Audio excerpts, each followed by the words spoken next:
Good evening, ladies and gentlemen. In St. Lucia and in the diaspora, once again, welcome to Moving Forward. It is so nice to be with you, as always. Tonight I feel in top form, especially after last week. I did not expect any feedback, but I did, from one person who inquired that if it was Labour in opposition, or in terms of the CBI, would I be so vociferous? I said yes to that because truth must always be on the throne. What is good for the goose is good for the gander. And I hope that the unity government understands that about me, because St. Lucia is not about red, yellow, or green. I've said that before, but about every citizen of this Helen of the West. In my estimation, St. Lucia must come first. I would hope that my colleagues understand that. My children are no different. Just as I mentioned last week, when I see and call a man or woman a fool, it does not matter whether they are tall, short, disabled, black, white, Chinese, or whether they have all the educational certificates in the world. A fool will always be a fool, or a jackass, as best described by the opposition leader. I also compare that to the law of the land, in that it should apply whether you are rich, a thief, a rich thief that is, or a poor thief. And regardless of who you are, a thief is a thief, as far as the rule of law is concerned. In life, one should have respect for each other. I want nothing from anyone if I don't earn it. Basically, in St. Lucia, we seem to like to change each other. However, if it is a wild individual, we go overboard because we simply have not released ourselves from mental slavery. That's a white individual. I know that because my years in Europe brought this home to me, that you had to be strong and more clever than your white counterparts. We are a small country, brothers and sisters. And in my mother's and father's time, communities helped each other. Families were strong, and neighbors were a family in the one Most High. What was so important then was that neighbors were quick to share the little they had. Therefore, I've been trying to assimilate the main difference from what is today to yesterday. Are we so deep into the proverb that time and tide waits for no man or woman, that if we have to lead our friends astray so as to get what they have or have been striving for, it is okay, because we literally take the English grammar as I, first person, because it applies that in everything we do. Tonight I want to share something with you in my prayer, and what I will use in order to pray with you tonight, because it comes from a song that is close to my heart. So, in the name of the Father, and of the Son, and of the Holy Spirit. Oh, Father in heaven, I do love you, Lord, because you have never failed me, more so when you sent Philip Joseph Pierre to head the government of St. Lucia. Oh, Father, you did not fail St. Lucia.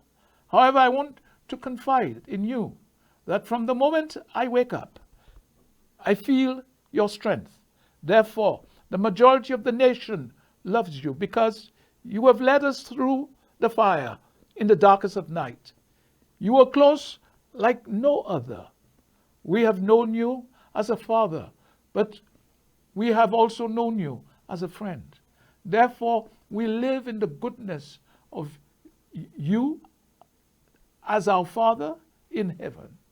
All our lives, you have been faithful. All our lives, you have been so, so good. Every breath that we are able to take, we will sing of the goodness of you, O Lord. How can we repay you when you have done so much for this country? Oh, Father, We will be forever grateful for you sending again Philip Joseph Pierre to lead this country and helping to take us out of our darkest nights. We love you and praise you because you are without a doubt the Prince of Peace, the King of Kings, and the Lord of Lords. Amen. Tonight I quote from the Bible, chapter 26, verses 1 to 8. Declare my innocence, O Lord, because I do what is right and trust you completely. Examine me and test me, Lord. Judge my desires and thoughts. Your constant love is my guide. Your faithfulness always leads me. I do not keep company with worthless people. I have nothing to do with hypocrites. I hate the company of evil men and I would say women, and avoid the wicked. Lord, I wash my hands to show that I'm innocent and march in worship around you and your altar. I sing hymns of thanksgiving and I tell of all your wonderful deeds. I love the house where you live, O Lord, the place where your glory swells. The word of the Lord. Thanks be to God. Ladies and gentlemen, men in this country, without a doubt, do not take heed of what is happening around them in the world. They try to isolate themselves from what is taking place until it is on their doorsteps. And then, if things are bad, they try to blame the government of the day and not their selfish and heartless person that they are. My brothers and sisters, I want to say to you that we need to open our eyes and begin to see things as they are and not on a narrow, isolated basis. Therefore, we need to see further than St. Lucia or the Caribbean. Because, brothers and sisters, the world now is very small, unlike what it was many years ago. Whatever is happening in the big wide world, we have to be conscious of it because without a doubt it affects us one way or the other. Even our education system seems to have lagged years behind. What has taken place in the big wide world? How many parts of the country have the more advanced agricultural machinery that is needed to produce sufficient food, not only for us, but also for export if necessary? The problem with us is that we are sometimes insular. And some governments, representatives who go out into the big wide world to learn and to bring back that knowledge to improve and develop the country, sometimes close their eyes to what they see. At times, I'm simply convinced that they go to these countries for a joyride and to get their travel per diems. And mind you, they will take every trip they can get. This is the sort of selfishness that seems to be the order of the day. In talking about these courses and trips, I do hope and pray that everyone who is fortunate to go to Taiwan can see for themselves how far Taiwan has gone in its agriculture, technology, and science. I don't want St. Lucia to forget that Taiwan had to have aid in their earlier years from the United States because they were without a doubt a poor country. However, the Taiwanese had a pride in themselves and always believe in hard work and long to achieve, which they have done admirably. I will never forget, in my younger years, the majority of the world important to St. Lucia was made, that is, goods that is, were made in Taiwan. They were no different to what China was some years ago. But as we have realized that because of its totalitarian leader and how they have antagonized the rest of the world leaders, they are now receding back into their old ways very quickly. That is China, because the majority of the rich are getting out. We also saw how they virtually destroyed Hong Kong because there was a yearning for power and control by them. It is taking them down a slippery slope into the never, never land. That is why they are now focusing on Taiwan. But they will not succeed because the rest of the world will not allow a fully democratic country to be taken over by another. The world have come to recognize the greed of China and that fear in the end means nothing to a country that is determined to defend itself and its integrity and have good friends by the wayside. St. Lucians, we must learn to develop our agriculture. I'm going back to that, into something worthwhile like Taiwan. We need to improve our education to one which is diversified and cater both for the academics and the technological minds that made West Germany and now today Germany great in what they produced. In the field of machinery, we also need to look at Japan. And they were producing high-tech equipment. How did they go about that? I believe that the potential is there. And instead of the continual harping on Tibet, let us look at TVEI, of which I was one of the pioneers in London, England, as a teacher and attached to London University on that project. I want to remind those, mostly in agriculture, that Taiwan was a sugar producing country when we were. They were in bananas when we were. But we thought that green gold would last forever. But the Taiwanese were simply smarter and realized that there must be more to life than sugar and bananas, and came to the realization that they must grow sufficient food to feed themselves first and then to export. When we think of it, we now bow our heads. We should bow our heads in shame, because agriculturally we only produce 23% of what we eat and have to import 77%. How can that be? When we have so much spare land, our problem is that we are short-sighted and sometimes lackadaisical. Take water. When there is rain, we flourish in it, but don't think of saving. Why? Because we spoil ourselves to think that it will always be there. And when the dry season arrives and rain does not fall regularly, we blame the governments of the day. But not ourselves. They are an easy prey instead of citizens of making sure that they have their tanks in order to save rain water. How many people do that? That is not a hard science, but our people are basically lazy. And in a sense, there is a dependency culture that seems to have emerged after the 1980s. Everything, say, gouvernement kay bay zot, gouvernement kay bay zot. These are hard facts. And if we look at our situation in the right perspective and frame of mind, we can do a lot better than we are doing right now. Ladies and gentlemen, tonight, I feel somewhat spiritual, although it is embedded in me because of my dear mother, whom I'm sure is the few that will get to heaven, or is there already, because of her humility, hard work on the farm as a servant, and having 8 children, basically living in almost wooden shacks to begin with. However, I was always taught that when you walk through a storm, always hold your head up high. Why? Because it is difficult to do. And when you do, you will never be afraid. My brothers and sisters, many of us did go through a storm when the last government was in power, but we held our heads high.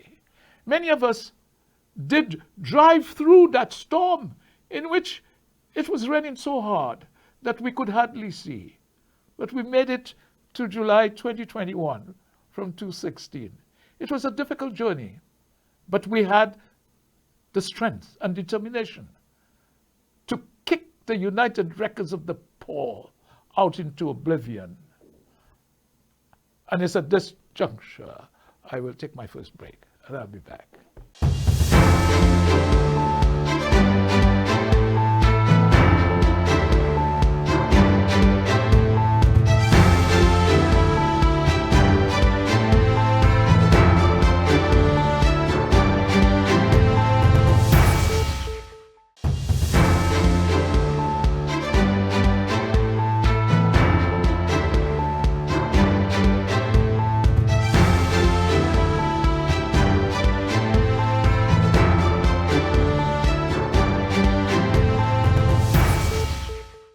Welcome back to Moving Forward. Brothers and sisters, sometimes life can feel like that dangerous storm I spoke about earlier. And at times it feels as if we will never make it. But guts and determination and putting our faith and trust in the One Most High, we can manage it, as we have shown. I can tell you that many of our forefathers and mothers and the over 50s will know that from their mums and dads, and they will have lived from deprivation and poverty, but never allowed this to overcome them or us, because where there was life for them, there was hope. I tell you this, brothers and sisters, as long as you believe in the One Most High, you will never, never walk alone. The important thing in life is to hold our heads high, more so when things look dangerous and chaotic.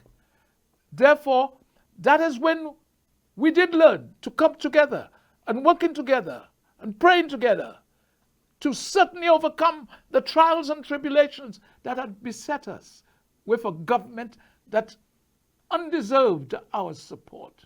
Therefore, when we were thrust into an election process in 2016, we summoned up all our energies and strength that we possess in this small country of ours to kick out the pedantic, lying and arrogant government we had from 2016 to July 2021. Between 2016 and 2021, many held their heads high, more so in places like Castries East, because they had a damn good representative. And the One Most High was guiding the people of that constituency. And it showed quite clearly that you had faith in Philip Joseph Pierre to keep representing you and to be your prime minister. He was without a doubt a man of God in a certain way. And he was with him, even though the constituency saw the Fortuna Doctrine being thrust upon them for the first time.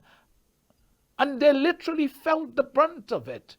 God, without a doubt, told you in that constituency to fear not, because you are not alone, and also not to be dismayed, for I am your God, and I will strengthen you, which he did.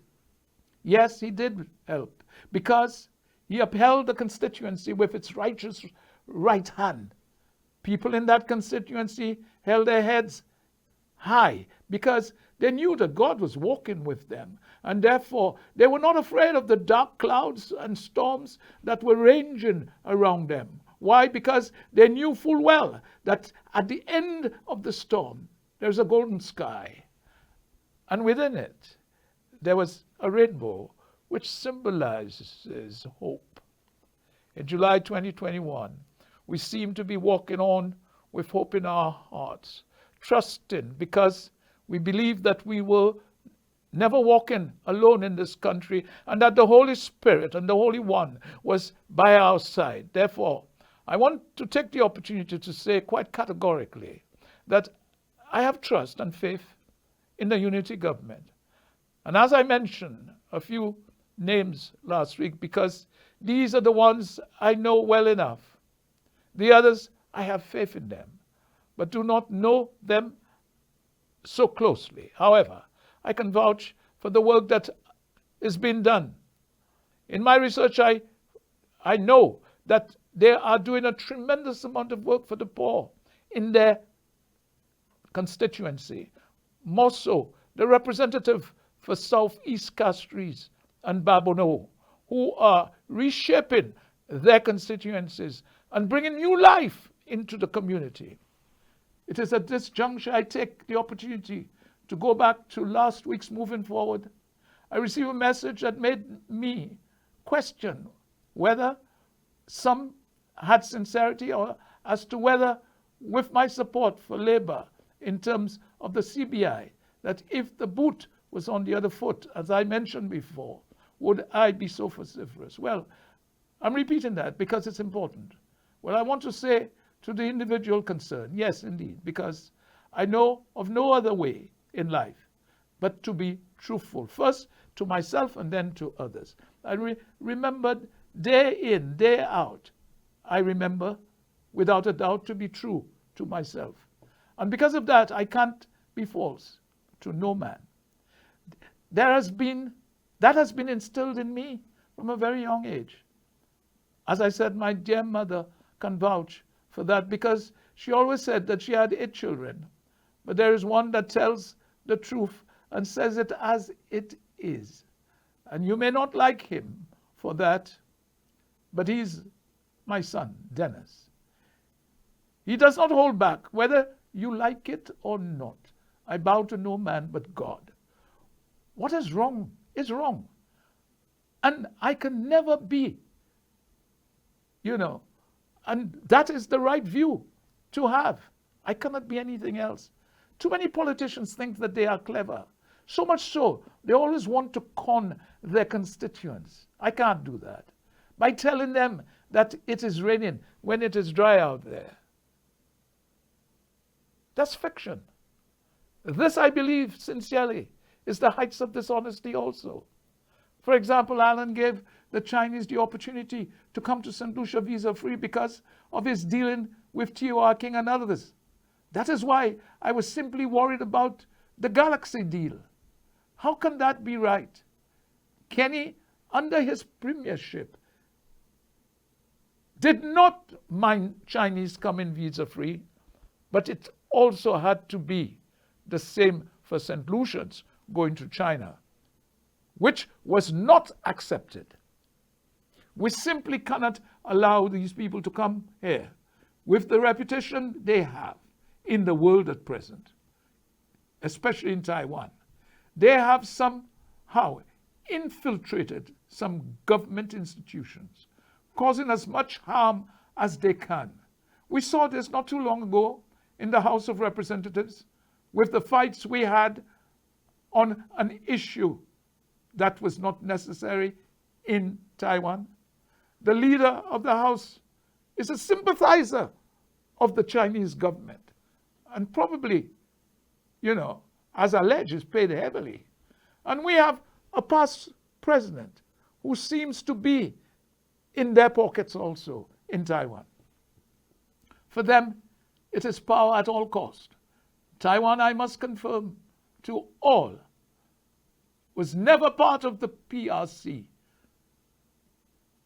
and will never, because they are a fully democratic country. And I will repeat that again. I want finally to point out to the individual that I supported the UWP at one time for personal reasons, which I cannot go into, but the reason was sound under the leadership of Kenny D. Anthony. However, I have never voted for anyone else but Philip Joseph Pierre. Even my deceased brother Winston, who was a strong UWP then, always voted for Philip. And they became good friends, or great friends. And he worked very hard, like myself, to bring victory for the Labour Party under Philip's leadership. Now I'm glad that our Prime Minister has signed up on the Memorandum of Understanding in terms of the CBI. However, I believe that the price, as he said too, should go back up to 200,000 or more, so we can have the best we want to come to the Eastern Caribbean to invest their money. It simply cannot be any fly-by-night individuals coming in order to run away from the law in their country or previous countries. If I remember rightly, was that not the PR of the United Records of the Poor asking for the Prime Minister to meet and talk to the individual concerned who's now taking the RICO case in America? Therefore, what this tells us as to whose side that they are on. They would like to see the government and Prime Minister humiliated or humiliate themselves with an accused and sentenced felon. Well, Philip was smarter than they were, and that is why his party, that is the last one, was kicked out of office because of their incompetence. And therefore, I believe the governments together in the Caribbean must stand up to this individual who seemed hell-bent on causing alarm and despondency in the Eastern Caribbean with his lawsuits per se. In St. Lucia, we have nothing to hide because of the Prime Minister we have, because he believes sincerely in due diligence before visas are given or passports. When he makes such a statement, I firmly believe him because he's a man of integrity. And so I am. And anyone who wants to challenge that, then I cannot be friends with them. There is a saying that was once embedded in me by, again, my dear father this time, and that is, to thine own self be true, and thou canst be false to no man. And always remember, Dennis, that honesty is the best policy. Dad, wherever you are at this moment, and Mommy, that is, I'm hopeful that you are both in heaven. I thank you both for your faith in me. I simply don't have time for people who live on lies and make up or make use of others. When I look back, I will never forget. And St. Lucians must also never, because there is a saying, prevention is better than cure. Let us cast our minds back when dealing with the DSH project. I am bringing this up because many St. Lucians like to forget very quickly, as I've always said, when it suits them. Many will recall that there was a big function held to highlight the DSH project. And all St. Lucians and the dignitaries that we had were there, so much so. Who were invited? And not St. Lucians. And one was a rich individual called Jack Lum. Have we forgotten him? It was then that the remark was made in terms of horse racing being the sport of kings. Where's Jack Lum right now? Where is he? Tonight, he may be rotting in a Philippines jail for alleged money laundering on a huge scale. Yes, this was the type of people we were attracting to this country. Under whose government? Not Philip Joseph Pierre. Therefore, I say without flinching that many are listening to the voice of the serpent that spoke to even in the Garden of Eden, and therefore it still remains alive and active. We saw it in the last government. We cannot stop Satan's attempted intrusion coming into our lives at one time or another, but we do have the choice to reject it and to listen and respond to the Good Shepherd's voice.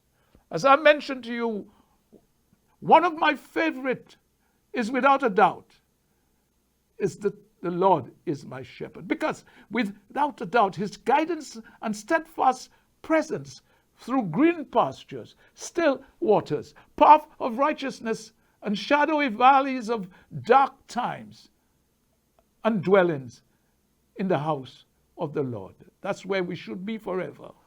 In 2021, we needed the Good Shepherd to guide us, and without a doubt, guided us to Philip and the unity government.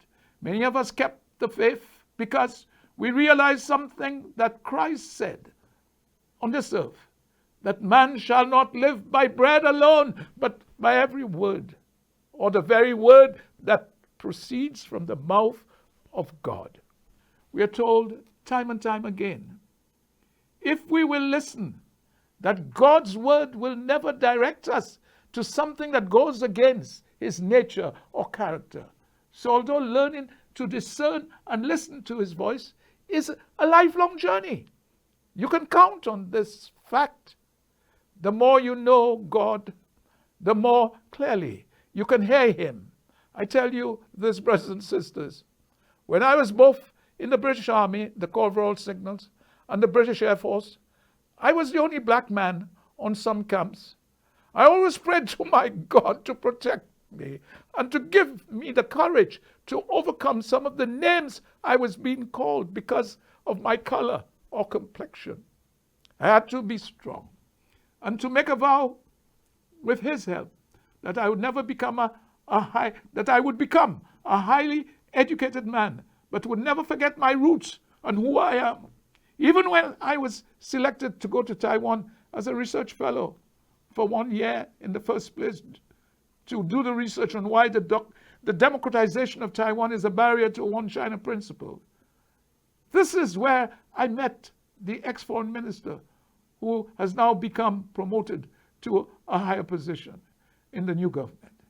He was the one who took me all around to meet most in the opposition then. My second fellowship was even more daring, and that is at Academia Sinica, researching the culture and identity of China and Taiwan. That's why I can speak so much about those. Those who know me well understand that I'm very humble, a very humble individual. The way I dress, sometimes you must probably think I'm a country bookie who's always been, I'm always there to help academically to those who need their help, because it is a fact that we cannot take the knowledge or wealth we have with us when that final day arrives. So there is such a thing as sharing in good faith. I believe sincerely, even now, I remember when our Prime Minister said to me that you are an academic, and I simply said to him, no, comrade, I'm just a humble individual who rely and pray to the Father in heaven. Before going further, I see that the PR of the United Records of the Poor now seems to want to come at the tourism minister on the CBI issue. What he simply forgot or chose not to remember is that they gave no information on what they were doing under the CBI. Therefore, what I would still like to know is whether TOR King still has our money, because the bulk of the DSH was paid by us, the taxpayers, which was a total failure. How much does he have in his account that is ours? How also can any government sell land for anyone at $1 an acre when our farmers are yearning for land? We had to move the garbage site, and still there is a meat processing plant that cost the Taiwanese government and the St. Lucian government almost $26 million. Yes, at this juncture, I'll take my second break, and I'll be back to ask questions.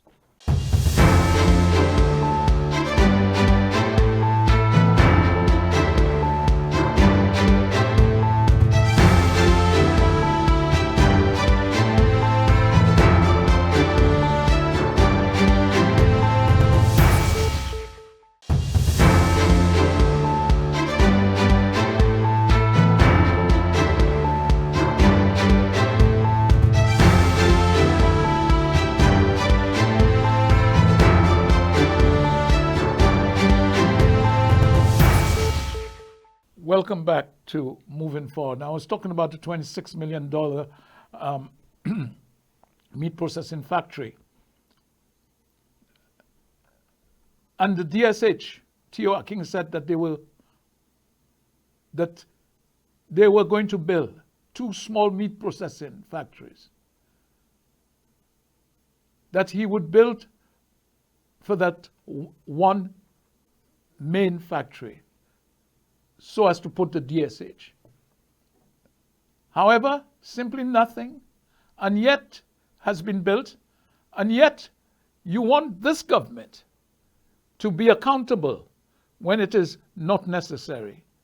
Last week I mentioned about the MSR and its owner, Philip Martinez, an individual who has been imprisoned and seemed to have an alleged track record for pushing his way into anything in which money is involved. Apart from pushing his way into the United States, he also has had problems in France.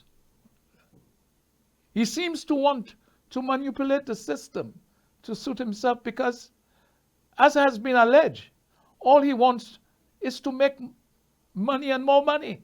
He seems persistent, and therefore governments have to be on their P's and Q's when dealing with this character, question is whether he has had dealings with Galaxy and whether that company was a good company to do business with. More so, the length of time it took to build a hotel in St. Kitts and the reputation that followed or flowed from that. Therefore, was the last Prime Minister misleading the public in terms of Galaxy investment? What is important to know is whether other countries have dealt with Galaxy and what was the outcome. This is just food for thought. I'd like to know. The Prime Minister in his news conference have met or spoken to other OECS leaders and have come to an agreement on CIP. Towards the end, he pointed out the changes to CIP standards with other countries, further strengthening the CIP program as it was in 2015. Remember, who was in power then? He stressed on due diligence report, which is essential.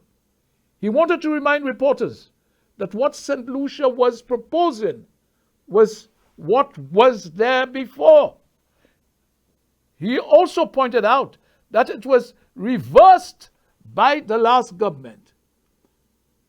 We are advising other governments to bring back the program where the fee would be 200,000 where it was in 2015, and not what it was at present, 100,000 US and even less. He made it clear that St. Lucia never opposed the MOA.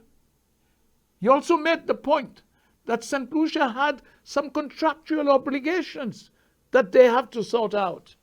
He said that prime ministers were in constant dialogue in order to unite the program so that the programs are standardized.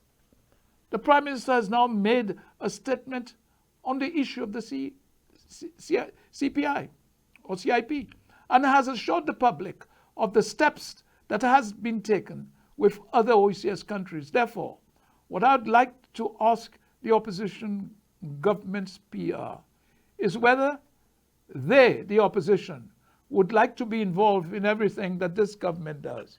Yet when they were in power, nothing, simply nothing, was given to the opposition then or the public.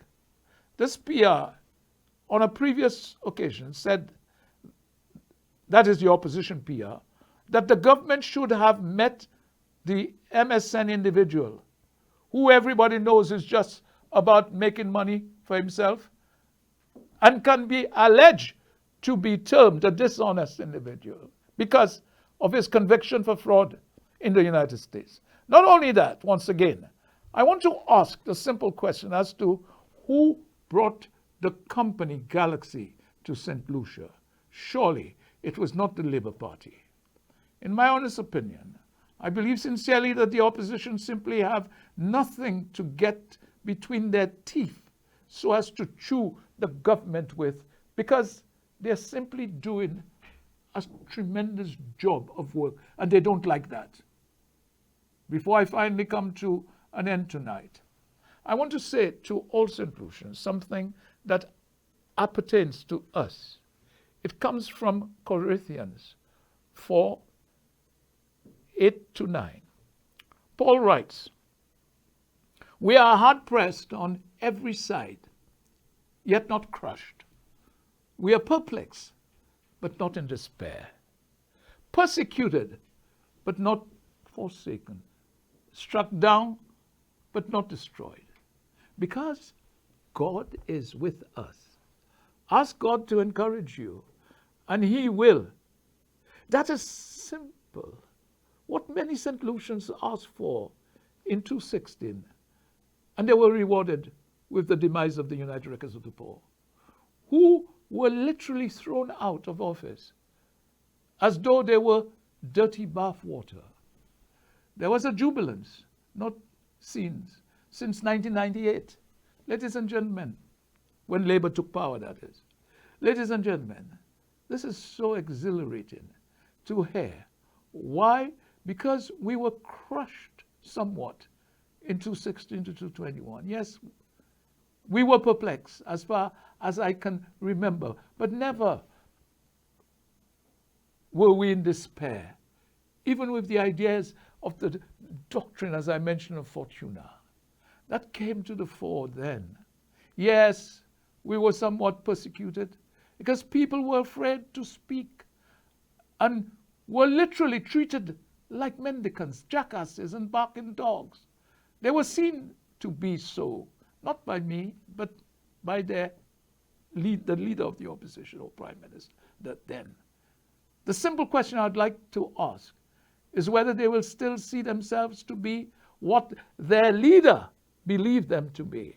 However, many of us were not forsaken, nor struck down or destroyed. Why? Because the one true God was with us.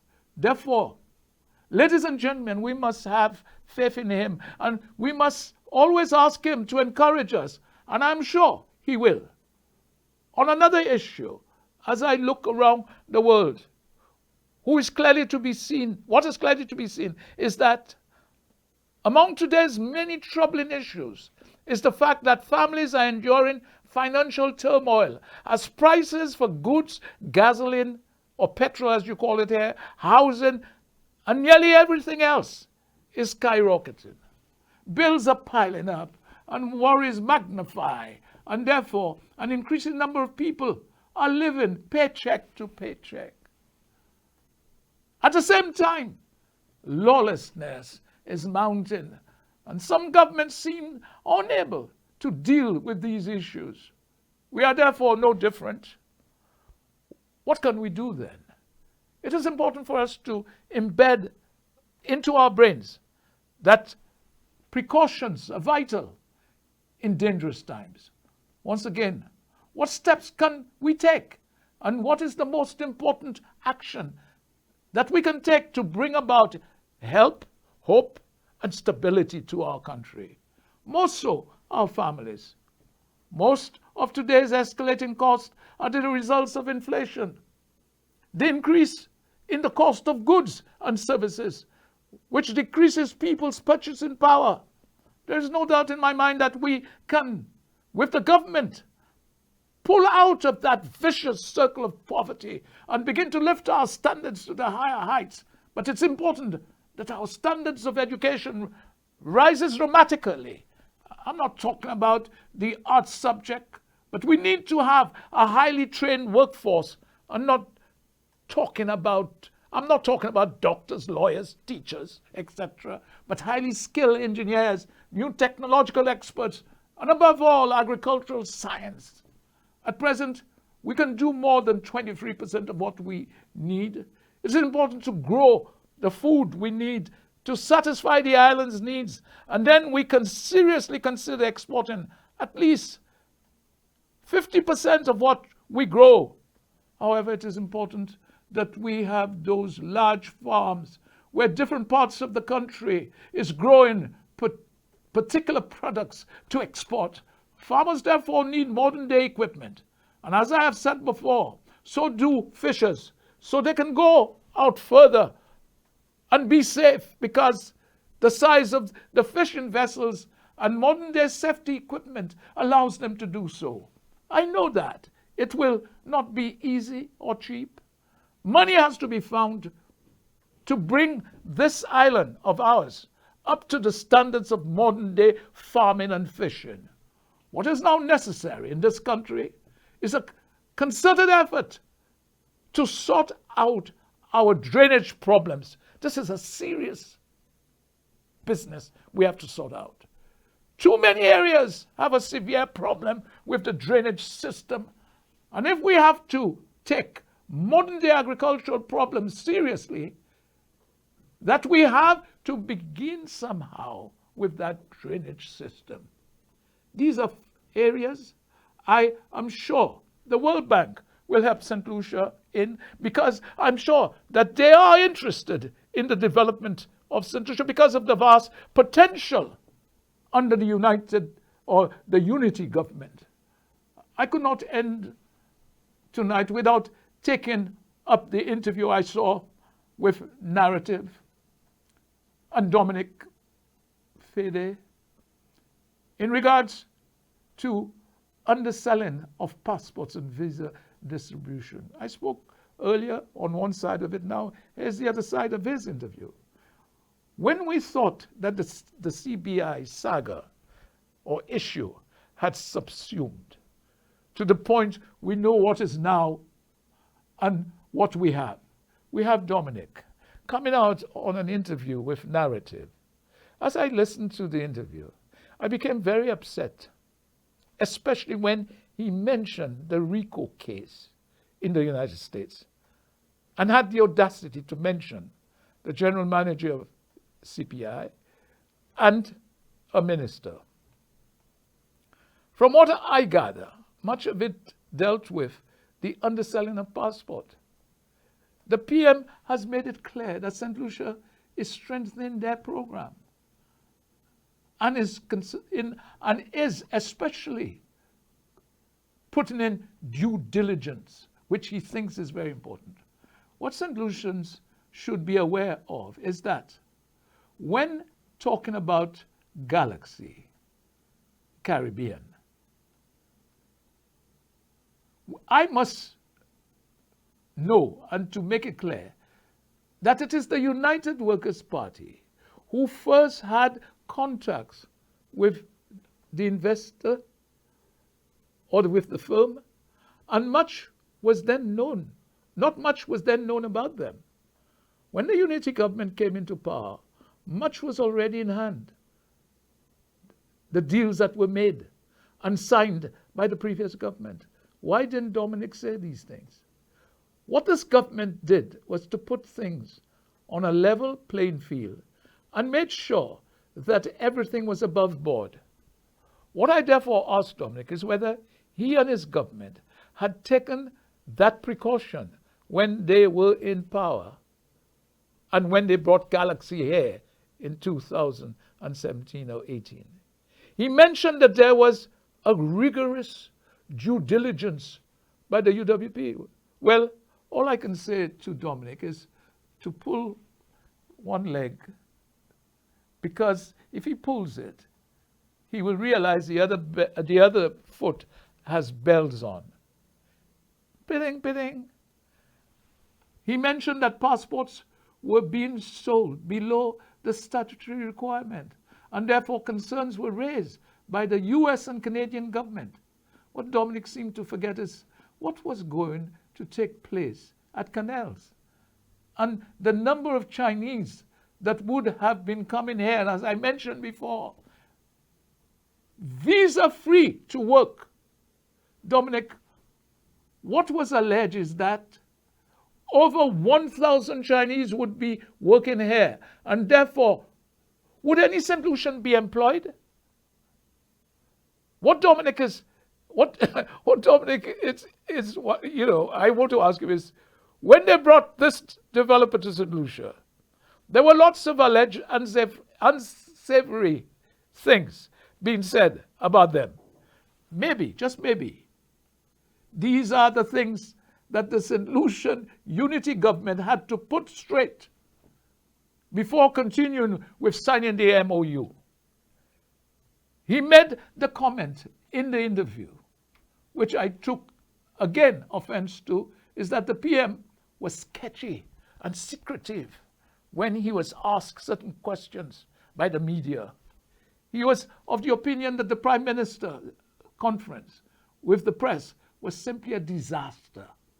Well, I looked at the press conference and I did not see any disaster, and thought that the PM answered questions put to him in an intelligent manner. He took his time. He thought about it. And in my opinion, this present Prime Minister is not one that would disregard the rule of law as the one we had before. He's without a doubt a man with principles and integrity. To accuse him of any other is a travesty of justice. I'm not here defending the Prime Minister, because he can do that for himself. And he should have staff around him that is trained to do so. However, I do say this in all sincerity. I will defend him within every sinew in my body. until I find that he was unworthy of this trust. When I compare the leader of the opposition or deputy leader of the opposition, including their PR and Dominic himself, I know which one I would lean towards, and that would be over 360 degrees. So tonight, the problems that our friends, the Taiwanese, were subjected to by the Chinese, I should bring to the fore. And before I do this, it is that important, I'll take another break and come back to it.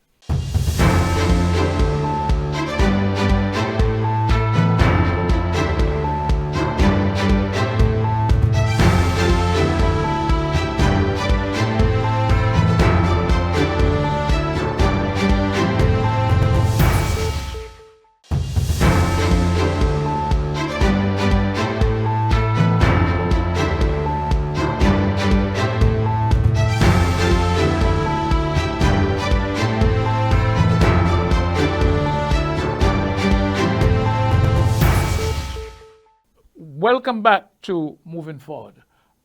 I could not end tonight without talking about the problems that our friends, the Taiwanese, were subjected to by the Chinese government, by the intrusion of their airspace, etc., and even showing how they can blockade Taiwan.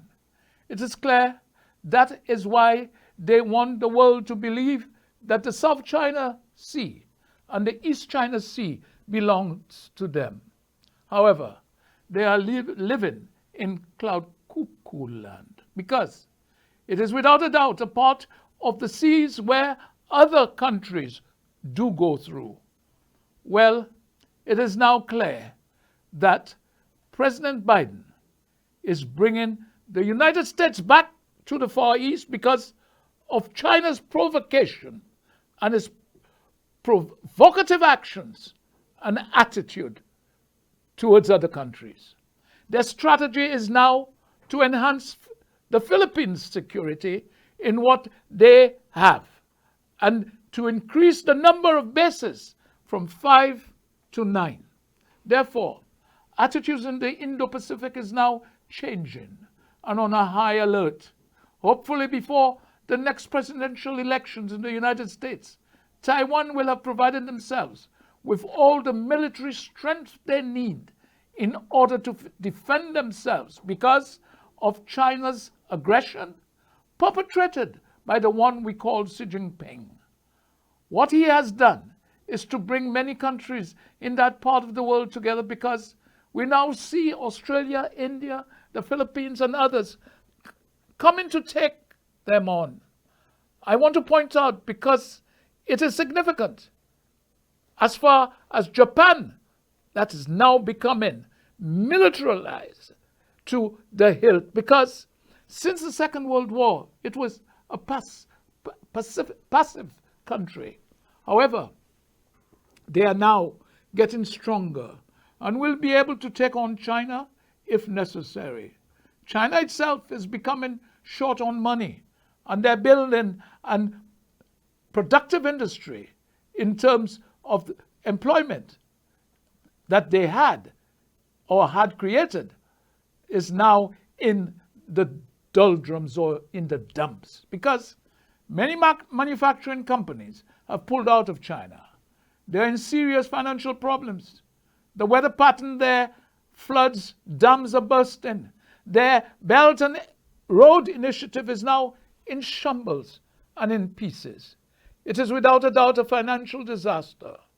Well, I believe that although Taiwan cannot let down their guard because China is doing all it can to infiltrate the Taiwanese economy, even the legislature, yet that is clear to see as to who are these infiltrators or enemies of Taiwan.